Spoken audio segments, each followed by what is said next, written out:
Hello students, today I am going to solve two problems which are aiming at the determination of residential status.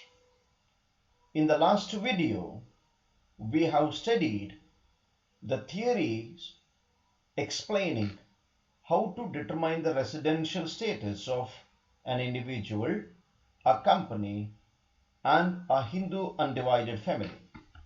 ನಮ್ಗೆ ಗೊತ್ತಿದೆ ಹೇಗೆ ನಾವು residential status ಅನ್ನು determine ಮಾಡಬೇಕು ಅಂತ. ನನ್ನ ಹಿಂದಿನ ವಿಡಿಯೋದಲ್ಲಿ ನಾನು ಅದನ್ನು ಎಕ್ಸ್ಪ್ಲೈನ್ ಮಾಡಿದ್ದೆ. ಇವತ್ತು ನಾನು ಏನು ಮಾಡ್ತೇನೆ ಅಂತ ಹೇಳಿದ್ರೆ ಎರಡು ಲೆಕ್ಕಗಳನ್ನು ಸಾಲ್ವ್ ಮಾಡ್ತೇನೆ. ಆ ಎರಡೂ ಲೆಕ್ಕಗಳು ಕೂಡ ಯೂನಿವರ್ಸಿಟಿ ಎಕ್ಸಾಮಿನೇಷನ್ ಅಲ್ಲಿ ಬಂದಿತ್ತು. We know how to determine the residential status.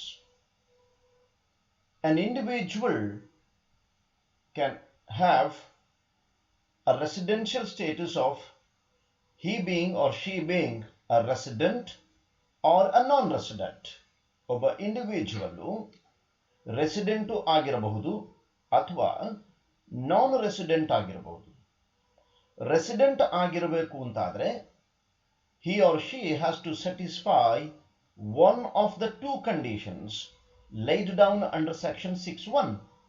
6(1) ಅಡಿಯಲ್ಲಿ ಎರಡು ಕಂಡೀಷನ್ಸ್ ನಲ್ಲಿ ಯಾವುದಾದ್ರೂ ಒಂದು ಕಂಡೀಷನ್ ಆದ್ರೂ ಆತ ಅಥವಾ ಆಕೆ ಸ್ಯಾಟಿಸ್ಫೈ ಮಾಡಿರಬೇಕಾಗ್ತದೆ. ಆ ಇಂಡಿವಿಜುವಲ್ ಸ್ಯಾಟಿಸ್ಫೈ ಮಾಡಬೇಕಾಗ್ತದೆ. ಆ ಇಂಡಿವಿಜುವಲ್ ಸ್ಯಾಟಿಸ್ಫೈ ಮಾಡಿದಾರಂತಾದ್ರೆ ರೆಸಿಡೆನ್ಷಿಯಲ್ ಸ್ಟೇಟಸ್ ಆ ಇಂಡಿವಿಜುವಲ್ ಇದ್ದು ರೆಸಿಡೆಂಟ್ ಆಗ್ತಾರೆ. ಅದೇ if they are not going to satisfy either of the two conditions, then they will be considered as the non-residents. ಅಂತವರನ್ನು ನಾವು ನಾನ್ ರೆಸಿಡೆಂಟ್ ಅಂತ ಕರೀತೇವೆ. ಯಾರು ಸೆಕ್ಷನ್ 6(1) ನ ಅಡಿಯಲ್ಲಿ ಬರುವಂತಹ ಎರಡು ಕಂಡೀಷನ್ಸ್ಗಳಲ್ಲಿ ಒಂದು ಕಂಡೀಷನ್ನೂ ಕೂಡ ಸ್ಯಾಟಿಸ್ಫೈ ಮಾಡದವರನ್ನು ನಾವು ನಾನ್ ರೆಸಿಡೆಂಟ್ ಅಂತ ಕರೀತೇವೆ. ರೆಸಿಡೆಂಟ್ ಅಂತ ಒಬ್ಬ ಇಂಡಿವಿಜುವಲ್ ಕರೆಯಲ್ಪಟ್ಟ ಅಂತಾದ್ರೆ ನಾವು ಮತ್ತೆ ಮುಂದುವರಿಬೇಕಾಗ್ತದೆ. A resident can be an ordinarily resident or a not ordinarily resident. Resident ಆದಂತಹ ವ್ಯಕ್ತಿ, ದ ಇಂಡಿವಿಜುವಲ್, ಆರ್ಡಿನರಿಲಿ ರೆಸಿಡೆಂಟು ಆಗಿರಬಹುದು ಅಥವಾ ನಾಟ್ ಆರ್ಡಿನರಿಲಿ ರೆಸಿಡೆಂಟು ಆಗಿರಬಹುದು. ಯಾವಾಗ ಒಬ್ಬ ಇಂಡಿವಿಜುವಲ್ ರೆಸಿಡೆಂಟ್ ಅಂಡ್ ಆರ್ಡಿನರಿಲಿ ರೆಸಿಡೆಂಟ್ ಆಗ್ತಾರೆ ಅಂತ ಹೇಳಿದ್ರೆ ಸೆಕ್ಷನ್ 6(6) ನ ಅಡಿಯಲ್ಲಿ ಬರುವಂತಹ ಎರಡು ಅಡಿಷನಲ್ ಕಂಡೀಷನ್ಸ್ ಅನ್ನು ಆ ಇಂಡಿವಿಜುವಲ್ ಎರಡಕ್ಕೆ ಎರಡನ್ನೂ ಕೂಡ ಸ್ಯಾಟಿಸ್ಫೈ ಮಾಡಿದಾರಂತಾದ್ರೆ ಅಂತ ವ್ಯಕ್ತಿ ರೆಸಿಡೆಂಟು ಆಗಿರ್ತಾರೆ, ಆರ್ಡಿನರಿಲಿ ರೆಸಿಡೆಂಟು ಆಗಿರ್ತಾರೆ. ಹಾಗಾದ್ರೆ ಯಾರು ನಾಟ್ ಆರ್ಡಿನರಿಲಿ ರೆಸಿಡೆಂಟು ಅಂತ ಹೇಳಿದ್ರೆ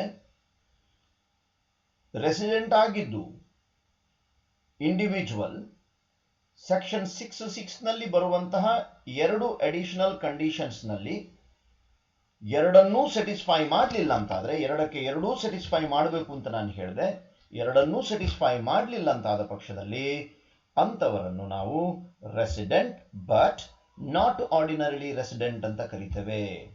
ಇವೆಲ್ಲವನ್ನು ನಾವು ಹಿಂದಿನ ವಿಡಿಯೋದಲ್ಲಿ ಅಧ್ಯಯನ ಮಾಡಿದ್ದೇವೆ, ತಿಳಿದಿದ್ದೇವೆ ನಾವು. ಹಾಗಾಗಿ I am going to solve a problem right now. Let me first read the problem. Akshay, an Indian citizen, went to United Kingdom on 16 April 2017. ಇದು ಬಹಳ ಮುಖ್ಯ, ನೆನಪಿಟ್ಕೊಳ್ಳಿ. ಅಕ್ಷಯ್ ಇಂಡಿಯನ್ ಸಿಟಿಸನ್ ಇದ್ದಾರೆ. ಅವರು ಯುನೈಟೆಡ್ ಕಿಂಗ್ಡಮ್ಗೆ 16/4/2017 ಹೋಗ್ತಾರೆ ಅಂತ ಹೇಳಿದ್ರೆ ಇದರ ಮೊದಲ ಅವಧಿಯಲ್ಲಿ ಅವರು ಇಂಡಿಯಾದಲ್ಲಿ ಇದ್ರು ಅಂತ ಅರ್ಥ. 16/4/2017 ಮೊದಲ ಅವಧಿಯಲ್ಲಿ ಅವರು ಇಂಡಿಯಾದಲ್ಲಿ ಇದ್ರು ಅಂತ ಅರ್ಥ. ಬಹಳ ಮುಖ್ಯ ಇದು. And returned on 18 March 2018. Return ಯಾವಾಗಾದ್ರೂ 18 March 2018. ನಾನು before I read the remaining part of the problem, let me tell you one thing. ನಾನು ನಿಮ್ಗೊಂದು ವಿಷಯ ಹೇಳಲಿಕ್ಕೆ ಇಷ್ಟಪಡ್ತೇನೆ. Number of days of stay in ಇಂಡಿಯಾವನ್ನು ನಾವು ಲೆಕ್ಕಾಚಾರ ಮಾಡುವಾಗ ಬಹಳ ಮುಖ್ಯ ನೆನಪಿಟ್ಕೊಳ್ಳಿ, ಬಂದ ದಿವಸವನ್ನು ನಾವು ಲೆಕ್ಕಾಚಾರಕ್ಕೆ ತಗೊಳ್ಬೇಕಾಗ್ತದೆ. ಅವರು ಯಾವಾಗ ಫಾರಿನ್ ನಿಂದ ಇಂಡಿಯಾಕ್ಕೆ ಬರ್ತಾರೆ ಆ ದಿವಸವನ್ನು ಕೂಡ ನಾವು ಪರಿಗಣಿಸಬೇಕು. ಬಟ್ ಯಾವ ದಿವಸ ನಮ್ಮ ದೇಶದಿಂದ ಹೊರಗೆ ಹೋಗ್ತಾರೆ ಆ ದಿವಸದ ಹಿಂದಿನ ದಿವಸದವರೆಗೆ ಮಾತ್ರ ನಾವು ಅವರು ಭಾರತದಲ್ಲಿ ಇದ್ದ ಹಾಗೆ ಕನ್ಸಿಡರ್ ಮಾಡಬೇಕು. ಅಂದ್ರೆ ಈಗ ನೀವು ಇಲ್ಲಿ ನೋಡಿ, Akshay an Indian citizen went to United Kingdom on 16/4/2017 ಅಂತ ಹೇಳಿದ್ರೆ ಅವರು 15/4/2000 ನವರೆಗೆ ಭಾರತದಲ್ಲಿದ್ರು ಅಂತ ನಾವು ತಗೊಳ್ಬೇಕು. And returned on 18th March 2018 ಅಂತ ಹೇಳಿದ್ರೆ 18/3/2018ಕ್ಕೆ ಅವರು ಬಂದ್ರು ಅಂತ ಹೇಳಿದ್ರೆ ಆ ದಿವಸವನ್ನು ನಾವು ಲೆಕ್ಕಾಚಾರಕ್ಕೆ ತಗೊಳ್ಬೇಕು. ಇದು ಬಹಳ ಮುಖ್ಯ. ಫಾರಿನ್ಗೆ ಹೋದ್ರು ಅಂತಾದ್ರೆ ಹಿಂದಿನ ದಿವಸದವರೆಗೆ, ಫಾರಿನ್ ಇಂದ ಬಂದ್ರು ಅಂತ ಹೇಳಿದ್ರೆ ಬಂದ ದಿವಸವನ್ನು ನಾವು ಲೆಕ್ಕಾಚಾರಕ್ಕೆ ತಗೊಳ್ಬೇಕು. Number of days of stay ಅನ್ನು ಲೆಕ್ಕಾಚಾರ ಮಾಡಲಿಕ್ಕೆ ಎಷ್ಟು ದಿವಸ ಆ ವರ್ಷದಲ್ಲಿ ಅವರು ಭಾರತದಲ್ಲಿ ಇದ್ರು ಅನ್ನುವಂಥದ್ದನ್ನು ಲೆಕ್ಕಾಚಾರ ಮಾಡಲಿಕ್ಕೆ. Let me read the remaining part now. Then he went to Japan on 26 June 2019. ಅಂದ್ರೆ 18/3/2018ಕ್ಕೆ ಬಂದವರು ಅವರು ಜಪಾನ್ಗೆ 26 ಜೂನ್ 2019ಕ್ಕೆ ಹೋಗ್ತಾರೆ ಅಂತ ಹೇಳಿದ್ರೆ 18/3/2018ರಿಂದ 25/6/2019 ಅವರು ಭಾರತದಲ್ಲಿದ್ರು. 26ಕ್ಕೆ ಅವರು ಜಪಾನ್ಗೆ ಹೋಗ್ತಾರೆ and returned on 8 December 2019. ಅಂದ್ರೆ 26/6/2019ಕ್ಕೆ ಹೋದವರು ಅವರು ಬರುವಂತದ್ದು 8/12/2019ಕ್ಕೆ. ಇದು ಬಹಳ ಮುಖ್ಯ.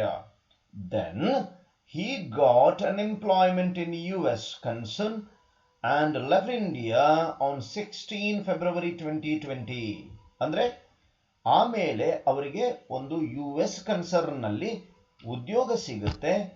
ಅವರು ಇಂಡಿಯಾದಿಂದ 16 ಫೆಬ್ರವರಿ 2020ಕ್ಕೆ ಹೋಗ್ತಾರೆ. ಇದು ಮತ್ತೊಂದು ಬಹಳ ಮುಖ್ಯವಾದಂಥ ವಿಚಾರ. ಏನು ಅಂತ ಹೇಳಿದ್ರೆ, he is leaving the country for the employment purpose.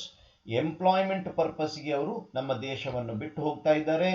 Employment ಪರ್ಪಸ್ಗೆ ಹೋಗ್ತಾ ಇದ್ದಾರೆ ಅಂತಾದ್ರೆ ನಿಮಗೆ ಗೊತ್ತು, ಅವರು ಎಕ್ಸೆಪ್ಷನ್ ಕೇಸಲ್ಲಿ ಬರ್ತಾರೆ. ಲಾಸ್ಟ್ ವಿಡಿಯೋದಲ್ಲಿ ಹೇಳಿದೆ ನಾನು, ಎಂಪ್ಲಾಯ್ಮೆಂಟ್ ಕೇಸಿಗೆ ಹೋಗಿರಬಹುದು ಅಥವಾ ಮೆಂಬರ್ ಆಫ್ ಶಿಪ್ ಆಗಿ ಹೋದ ಪಕ್ಷದಲ್ಲಿ ಎಕ್ಸೆಪ್ಷನ್ ಕೇಸಲ್ಲಿ ಬರ್ತಾರೆ. ಹಾಗಾದ್ರೆ ಅಕ್ಷಯ್ ಅವರು ಕೂಡ ಎಕ್ಸೆಪ್ಷನ್ ಕೇಸಲ್ಲಿ ಬರ್ತಾರೆ. ಇವರು 8/12/2019ಕ್ಕೆ ಏನು ಜಪಾನ್ನಿಂದ ಬಂದಿದ್ದಾರೆ, ಅವರು 16/2/2020ಕ್ಕೆ ಯುಎಸ್ಗೆ ಹೋಗುವ ಕಾರಣದಿಂದ 8/12/2019ರಿಂದ 15/2/2020 ಭಾರತದಲ್ಲಿದ್ರು ಅಂತಾಯ್ತು.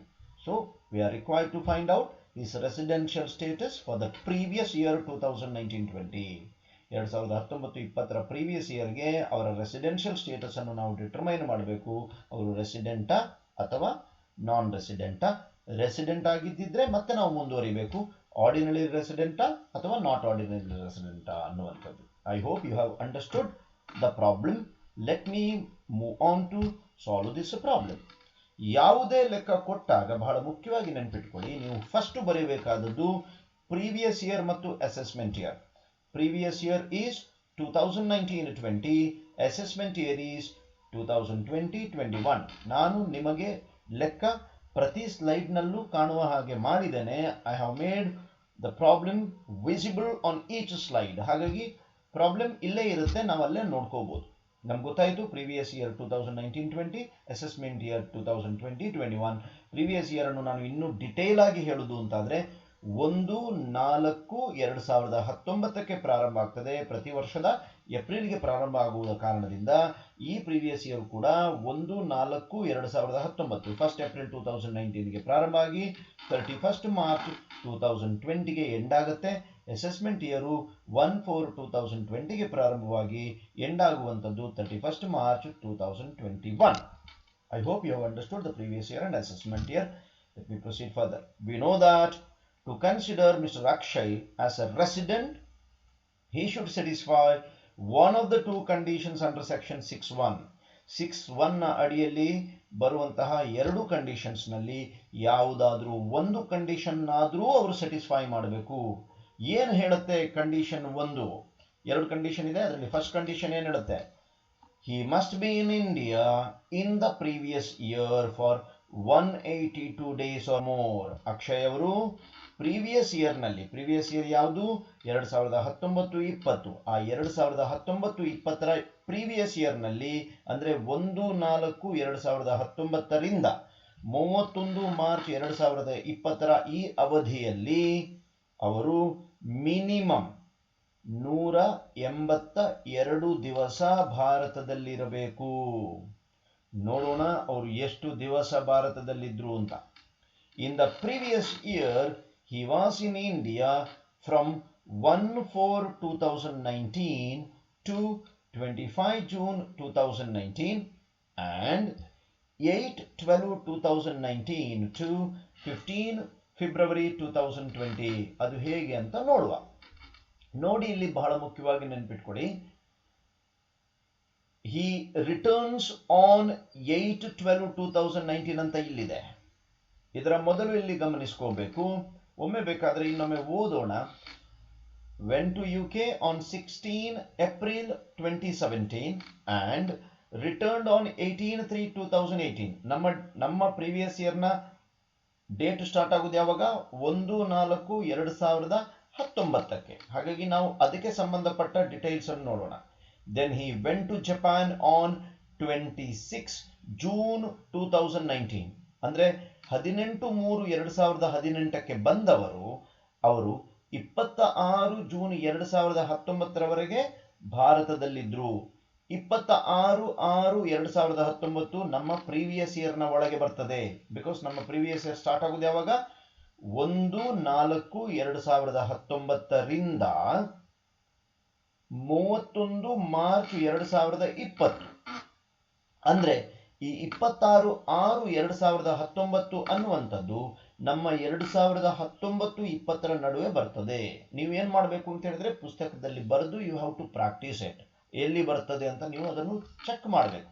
It comes in the previous year 2019-20 because it comes after 1st April 2019. ಯಾವುದು? 26/6/2019. ಅಂದ್ರೆ ಅವರು 1st April 2019ನಿಂದ 25 ಜೂನ್ 2019ರವರೆಗೆ ಇಂಡಿಯಾದಲ್ಲಿದ್ರು. ನಾನು ಆಗ್ಲೇ ಲೆಕ್ಕ ಎಕ್ಸ್ಪ್ಲೈನ್ ಮಾಡುವಾಗಲೇ ಹೇಳಿದೆ, ಇಂಡಿಯಾದಿಂದ ಹೋಗ್ತಾರೆ ಅಂತಾದ್ರೆ ಪ್ರೀವಿಯಸ್ ಡೇನವರೆಗೆ ನಾವು ತಗೊಳ್ಬೇಕು. ಇಂಡಿಯಾಕ್ಕೆ ಬಂದ್ರು ಅಂತಾದ್ರೆ ಆ ದಿವಸವನ್ನು ನಾವು ಲೆಕ್ಕಾಚಾರಕ್ಕೆ ತಗೊಳ್ಬೇಕು, ಬಂದ ದಿವಸವನ್ನು. ಇಲ್ಲಿ ಇಂಡಿಯಾದಿಂದ ಅವರು ಹೋಗ್ತಾ ಇರುವ ಕಾರಣದಿಂದ ನಾನು ಏನು ಮಾಡಬೇಕಾಗ್ತದೆ? I have to take the previous day, that is 25 June 2019. ಆಮೇಲೆ ಏನಾಗ್ತದೆ ಗಮನಿಸಿ. he returns on 8th December 2019. 8/12/2019ಕ್ಕೆ return ಬರ್ತಾರೆ. ಆಮೇಲೆ ಅವರು ಯುಎಸ್ಗೆ ಹೋಗ್ತಾರೆ. Left India on 16 February 2020. ಅಂದ್ರೆ 8/12/2019ರಿಂದ 15/2/2020ರವರೆಗೆ 15/2/2020ರವರೆಗೆ ಅವರು ಭಾರತದಲ್ಲಿದ್ದರು. ಹಾಗಾದ್ರೆ ಅಕ್ಷಯ್ ಅವರು ಪ್ರೀವಿಯಸ್ ಇಯರ್ನಲ್ಲಿ 2 ಬ್ಲಾಕ್ನಲ್ಲಿದ್ದಾರೆ. ಒಂದು 1/4/2019ರಿಂದ 25 ಜೂನ್ 2019ರವರೆಗಿದ್ರು. ತದನಂತರದಲ್ಲಿ ಯುಎಸ್ಗೆ ಹೋಗುವ ಮೊದಲು 8/12/2019ರಿಂದ 15 ಫೆಬ್ರವರಿ 2020ರವರೆಗೆ ಇದ್ರು. ಹಾಗಾದ್ರೆ ನಾವು ನಂಬರ್ ಆಫ್ ಡೇಸ್ ಅನ್ನು ಲೆಕ್ಕಾಚಾರ ಮಾಡುವ ಈಗ ಪ್ರೀವಿಯಸ್ ಇಯರ್ನಲ್ಲಿ. ಫಸ್ಟ್ ಕಂಡೀಷನ್ ಪ್ರಕಾರ ಫಸ್ಟ್ ಕಂಡೀಷನ್ ಏನ್ ಹೇಳುತ್ತೆ? ಮಿನಿಮಮ್ 182 ದಿವಸ ಅವರು ಪ್ರೀವಿಯಸ್ ಇಯರ್ನಲ್ಲಿ ಇರಬೇಕು. ಸರಿ ತಾನೆ? ಈಗ ಎಷ್ಟು ದಿವಸ ಇದ್ದಾರೆ ಅಂತ ಲೆಕ್ಕಾಚಾರ ಮಾಡುವ. ಇನ್ ಏಪ್ರಿಲ್ 2019, 1st April 2019 ನಲ್ಲಿ ಇದ್ರು ತಾನೆ ಅವರು. 30 ಡೇಸ್ ಇದೆ. ಏಪ್ರಿಲ್ ನಲ್ಲಿ 30 ದಿವಸ ಇರೋದು ನಮಗೆ ಗೊತ್ತು. ಇನ್ ಮೇ 2019 31 ಡೇಸ್ ಇದ್ರು ಅವರು. But in June 2019 he was here only for 25 days because he leaves our country on 26 June ಅಂದರೆ ಪ್ರೀವಿಯಸ್ ಡೇ, ಜೂನ್ನಲ್ಲಿ 25 ದಿವಸ ಮಾತ್ರ ಇದ್ರು. ಆಮೇಲೆ ವಾಪಸ್ಸು ಇಂಡಿಯಾಕ್ಕೆ ಬರ್ತಾರಲ್ಲ ಅವರು, ಇನ್ ಡಿಸೆಂಬರ್ ಅವರು ಬರುವಂಥದ್ದು 8ನೇ ತಾರೀಕಾದ ಕಾರಣ ಬಂದ ದಿವಸವನ್ನು ನಾವು ಲೆಕ್ಕಾಚಾರಕ್ಕೆ ತಗೊಂಡ ಕಾರಣದಿಂದ it comes 23 days. In January 2020 31 days. But in February 16ಕ್ಕೆ ಅವರು ಹೋಗುವ ಕಾರಣದಿಂದ I have to consider only 15 days, previous day ತನಕ ಇರುವುದು. Total number of days stayed in India is 155 days. ಎಷ್ಟಿರಬೇಕು ಅವರು? 182 ಡೇಸ್ ಮಿನಿಮಮ್ ಇರಬೇಕು. ಬಟ್ ನೀವು ಈ ಎಲ್ಲ ಡೇಸುಗಳನ್ನು ಆಡ್ ಮಾಡಿದಾಗ ಇಟ್ ಕಮ್ಸ್ ಓನ್ಲಿ 155 ಡೇಸ್. ಹಾಗಾಗಿ Akshay is not satisfying the first condition. First condition ಅನ್ನು ಅಕ್ಷಯ್ ಸ್ಯಾಟಿಸ್ಫೈ ಮಾಡ್ತಾ ಇಲ್ಲ. 182 ಡೇಸ್ ಮಿನಿಮಮ್ ಅವರಿಲ್ಲ, 155 ದಿವಸ ಮಾತ್ರ ಇದ್ರು. ಒಂದನೇ ಕಂಡೀಷನ್ ಅನ್ನು ಅವರು ಸ್ಯಾಟಿಸ್ಫೈ ಮಾಡದೇ ಇರುವ ಕಾರಣದಿಂದ ನೀವು ಏನು ಮಾಡಬೇಕಾಗ್ತದೆ? You have to check whether Akshay satisfies second condition or not. ಎರಡನೇ ಕಂಡೀಷನ್ ಅನ್ನು ಸ್ಯಾಟಿಸ್ಫೈ ಮಾಡ್ತಾರಾ ಇಲ್ವಾ ನೋಡಬೇಕು. ಸೂಕ್ಷ್ಮವಾಗಿ ಗಮನಿಸಿ, ಅವರು ಒಂದನೇ ಕಂಡೀಷನ್ ಅನ್ನು ಸ್ಯಾಟಿಸ್ಫೈ ಮಾಡಿದ ಪಕ್ಷದಲ್ಲಿ ನೀವು ಎರಡನೇ ಕಂಡೀಷನ್ ಮಾಡ್ತಾರ ಅಂತ ನೋಡುವ ಅವಶ್ಯಕತೆ ಇಲ್ಲ. ಯಾಕಂದ್ರೆ ಒಂದು ಕಂಡೀಷನ್ ಸಾಕು ಸ್ಯಾಟಿಸ್ಫೈ ಮಾಡಿದ್ರೆ. ಬಟ್ 6ಗೆ ಹೋಗಬೇಕಾಗ್ತದೆ. ಅಡಿಷನಲ್ 2 ಕಂಡೀಷನ್ ಸ್ಯಾಟಿಸ್ಫೈ ಮಾಡ್ತಾರ ನೋಡಬೇಕಾಗ್ತದೆ. ಬಟ್ ಇಲ್ಲಿ ಒಂದನೇ ಕಂಡೀಷನ್ ಸ್ಯಾಟಿಸ್ಫೈ ಮಾಡದೇ ಇರುವ ಕಾರಣದಿಂದ ಎರಡನೇ ಕಂಡೀಷನ್ ಆದ್ರೂ ಸ್ಯಾಟಿಸ್ಫೈ ಮಾಡ್ತಾರ ನೋಡಬೇಕಾಗ್ತದೆ. Let us check it. We know what the second condition is. ಏನ್ ಹೇಳುತ್ತೆ second condition? he must be in India in the previous year for 60 days or more. Previous year ನಲ್ಲಿ 60 ದಿವಸ ಇರಲೇಬೇಕು ಮಿನಿಮಮ್. ಅದಕ್ಕಿಂತ ಜಾಸ್ತಿ ಇದ್ರೂ ಆಗ್ತದೆ, ಬಟ್ ಮಿನಿಮಮ್ 60 ದಿವಸ ಇರಬೇಕು. and must be in India for 365 days or more in 4 years preceding to the previous year. Previous ಇಯರ್ನ ಹಿಂದಿನ 4 ವರ್ಷಗಳಲ್ಲಿ ಒಟ್ಟಾರೆ 365 ದಿವಸ ಇರಬೇಕು ಅವರು. ಪ್ರೀವಿಯಸ್ ಇಯರ್ನಲ್ಲಿ ಮಿನಿಮಮ್ 60 ದಿವಸ, ಪ್ರೀವಿಯಸ್ ಇಯರ್ನ ಹಿಂದಿನ 4 ವರ್ಷದಲ್ಲಿ ಒಟ್ಟಾರೆ 365 ದಿವಸ ಇರಬೇಕು. But we know that mister Akshay comes under the exception case. ಏನು exception case? Because is leaving the country for employment purpose. Employment ಪರ್ಪಸ್ಗೆ ಹೋಗ್ತಾ ಇರುವುದು ಅವರು.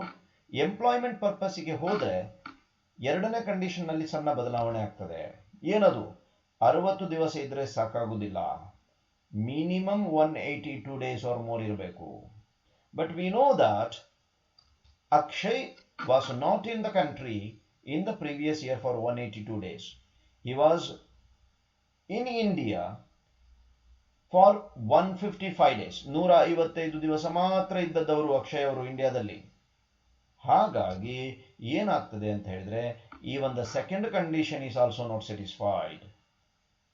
ಫಸ್ಟ್ ಕಂಡೀಷನ್ ಸ್ಯಾಟಿಸ್ಫೈ ಮಾಡಲಿಲ್ಲ, ಸೆಕೆಂಡ್ ಕಂಡೀಷನ್ ಸ್ಯಾಟಿಸ್ಫೈ ಮಾಡದೇ ಇರುವ ಕಾರಣದಿಂದ he becomes a non-resident. ಅವರು ಏನಾಗ್ತಾರೆ?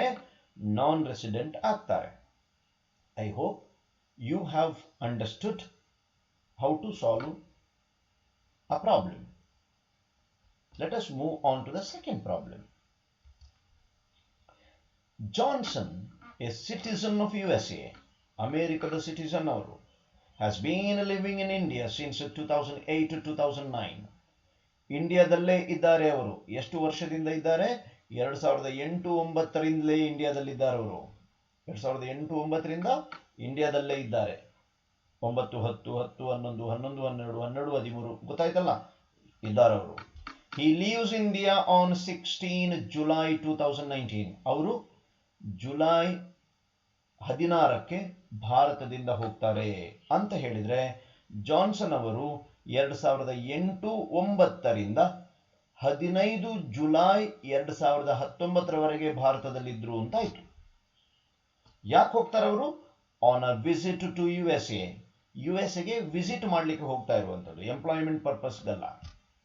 ಅಂಡ್ ರಿಟರ್ನ್ಸ್ ಟು ಇಂಡಿಯಾ, ವಾಪಸ್ಸು ಬರ್ತಾರೆ ಭಾರತಕ್ಕೆ on 4 January 2020.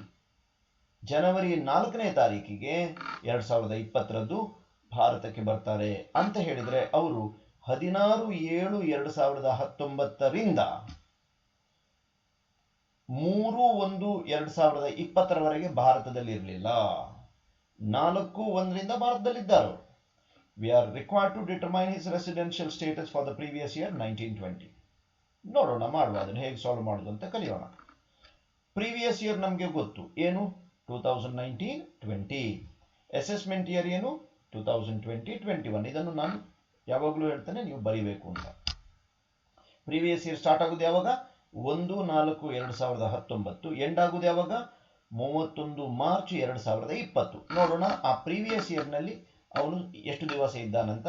Let us first determine whether he is resident or non resident. Resident ಆಗಬೇಕು ಆದರೆ ಏನು ಕಂಡೀಷನ್ ಇದೆ, 6(1) ನ ಎರಡರಲ್ಲಿ ಯಾವುದಾದ್ರೂ ಒಂದನ್ನು ಸ್ಯಾಟಿಸ್ಫೈ ಮಾಡಬೇಕು. ಒಂದನೇ ಕಂಡೀಷನ್ ಏನು ಹೇಳ್ತದೆ, he must be in India in the previous year for 182 days or more. 182 ಅಥವಾ 182 ದಿವಸಕ್ಕಿಂತ ಹೆಚ್ಚಿನ ಅವಧಿಗೆ ಅವರು ಭಾರತದಲ್ಲಿ ಇರಬೇಕಾಗ್ತದೆ. ಜಾನ್ಸನ್ ಅವರು ಎಷ್ಟು ದಿವಸ ಇದ್ದಾರೆ ಅಂತ ನೋಡುವ. ಇನ್ the previous year he was in India from 1/4/2019 to 15 July 2019. ನಾನು ಆಗ್ತಾನೆ ಹೇಳಿದೆ ಏನು, 2008-9ರಿಂದ 15/7/2019 ಅವರು ಭಾರತದಲ್ಲಿದ್ರು. ಯಾಕಂದ್ರೆ he is leaving the country on 16/7/2019. ಅಂದ್ರೆ 15 July 2019 ನವರೆಗೆ ಅವರು ಭಾರತದಲ್ಲಿದ್ರು. 15 July 2019 ಅಂದ್ರೆ ನಮ್ಮ ಪ್ರೀವಿಯಸ್ ಇಯರ್ ನ ಬ್ಲಾಕ್ ಅಲ್ಲಿ ಬರ್ತದೆ, 2019-20 ಅಲ್ಲಿ ಬರ್ತದೆ.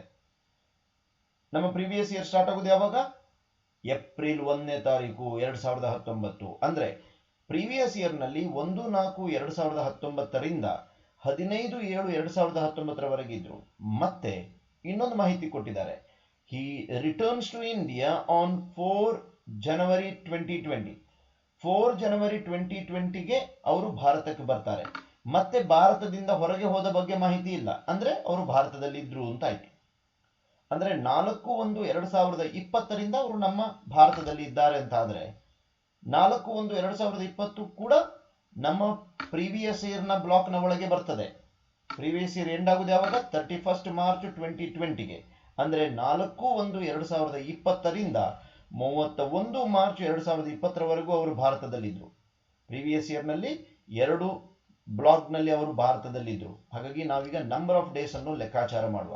ಇನ್ ಏಪ್ರಿಲ್ 2019 30 ದಿವಸ, in May 2019 31 days, in June 2019 30 days, but in July 2019 15 days. Because ಅವರು 16ಕ್ಕೆ ಹೋಗ್ತಾರೆ ಇಂಡಿಯಾದಿಂದ ಯುಎಸ್ಎಗೆ, ಅಂದ್ರೆ ಹಿಂದಿನ ದಿವಸದವರೆಗೆ ತಗೊಳ್ಬೇಕು. ಪ್ಲಸ್ ಇನ್ ಜನವರಿ 2020, ಜನವರಿ ಯಾವಾಗ ಬರ್ತಾರೆ ಅವರು, 4ನೇ ತಾರೀಕಿಗೆ ಬರ್ತಾರೆ. 4ನೇ ತಾರೀಕಿಗೆ ಬರ್ತಾರೆ ಅಂತ ಹೇಳಿದ್ರೆ 4ನೇ ತಾರೀಕನ್ನು ಹಿಡಿದು 28 ಡೇಸ್ ಆಯ್ತು. In February 2020 29 days, because 28 days ಅಲ್ಲ, ಫೆಬ್ರವರಿ 2020 ಅಲ್ಲಿ 29 ಡೇಸ್. ಯಾಕೆ 29 days, it's a leap year, 366 days ಬರ್ತದೆ. 366 ಡೇಸ್ ಬರ್ತದೆ ಅಂತ ಹೇಳಿದ್ರೆ it becomes the leap year. In March 2020 31 days. ಹಾಗಾಗಿ total number of days stayed in India is 194 days. 194 ದಿವಸ ಅವರು ಭಾರತದಲ್ಲಿ ಇದ್ರು ನೀವು ಟೋಟಲ್ ಮಾಡಿದಾಗ. Hence first condition is satisfied. First condition satisfy ಮಾಡಿದ ಮೇಲೆ ನಾವು ಸೆಕೆಂಡ್ ಕಂಡೀಷನ್ ಅನ್ನು ಅವರು ಸ್ಯಾಟಿಸ್ಫೈ ಮಾಡಿದಾರಾ ಅಂತ ನೋಡುವ ಅವಶ್ಯಕತೆ ಇಲ್ಲ. ಬಟ್ ನಮಗೆ ಇನ್ನೊಂದು ಕೆಲಸ ಇರ್ತದೆ, ಏನು ಅಂತ ಹೇಳಿದ್ರೆ, he is a resident. Now it is the time to determine whether Johnson is an ordinary resident or not ordinary resident. ಅದನ್ನು ಡಿಟರ್ಮೈನ್ ಮಾಡಬೇಕಾಗಿ ಬರ್ತದೆ. ಈಗ ನಮ್ಗೆ ಗೊತ್ತು, ಆರ್ಡಿನರಿಲಿ ರೆಸಿಡೆಂಟ್ ಆಗಬೇಕು ಅಂತ ಆದ್ರೆ ಅವನು ರೆಸಿಡೆಂಟ್ ಆಗಿದ್ದು ಅಡಿಷನಲ್ 2 ಕಂಡೀಷನ್ಸ್ ಅನ್ನು ಸ್ಯಾಟಿಸ್ಫೈ ಮಾಡಬೇಕು. 2ಕ್ಕೆ 2 ಸ್ಯಾಟಿಸ್ಫೈ ಮಾಡಬೇಕು.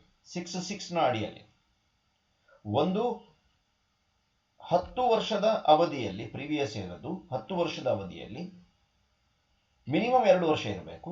ಇನ್ನೊಂದು 7 ವರ್ಷದ ಅವಧಿಯಲ್ಲಿ 730 ಡೇಸ್ ಇರಬೇಕು ಅಂತ.